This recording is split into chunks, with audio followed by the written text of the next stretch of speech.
రాజీనామా చేశారని ప్రచారం లేదండి. ఇవన్నీ ప్రచారాలే. ముఖ్యమంత్రి గారికి తెలుసు, జగన్మోహన్ రెడ్డి గారికి నాకు తెలుసు ఏం జరిగింది, అసలు ఏమైంది అని. అవన్నీ అపోహలేండి. ఏమంటే నేను అందరితో టచ్ లోనే ఉంటాం. కలిశానండి, నేను కలిశాను షర్మిలమ్మ గారిని. ఇప్పుడే మేము చెప్పలేమండి, నేను ఇప్పుడు చెప్పలేము. షర్మిలమ్మ గారు ఇంకా నిర్ణయం తీసుకోలేదు. షర్మిలమ్మ గారు ఇంకా కాంగ్రెస్ పార్టీలో జాయిన్ అవ్వలేదు. అఫీషియల్ గా జాయిన్ అయిన తర్వాత నేను మళ్ళీ మిమ్మల్ని కలుస్తాను. ఓటమికి భయపడే ఎమ్మెల్యేకి ఇక్కడ ఈ రాజీనామా అనే ఎవరన్నారు ఆ మాట? ఎవరన్నారు? టీడీపీ వర్గాలు ప్రచారం చేస్తుంది కదా.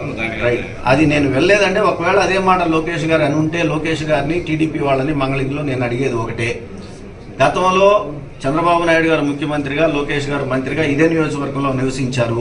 ఆ రోజుల్లో మంగళగిరి ఎలా ఉంది, ఈ 4.5 సంవత్సరాల కాలంలో వైఎస్ఆర్ కాంగ్రెస్ పార్టీ ప్రభుత్వము నాకు అండగా నిలబడకపోయినా కూడా ఎంత అభివృద్ధి చేశామో గుండెల మీద చేసుకొని ఆ బజార్లకు వెళ్ళండి, లేదంటే నేను చేసినటువంటి నిర్మాణాల దగ్గరికి వెళ్ళి చూసి ఆ మాట చెప్పమని చెప్పేసి నేను కోరుకుంటాను. సార్, ఇప్పుడు కాంగ్రెస్ లో షర్మిల గారు చేరితే మీరు ఇక్కడ కాంగ్రెస్ నుంచి పోటీలో ఉంటారా? అదేనండి, ఇంకా నిర్ణయాలు జరగలేదు. షర్మిలమ్మ గారు చేరితే మాత్రం నేను షర్మిలమ్మ అంటే నా పైన. పార్టీ అతను అడిగినట్టు పార్టీ పక్కన ఫాలోవర్స్ అందరికి ఒక వ్యాక్యూమ్ ఫామ్ అయ్యింది, మమ్మల్ని నట్టెంట ముంచి వెళ్ళిపోయారు ఆర్కే గారు అని ఒక అది కరెక్ట్ కానే కాదు.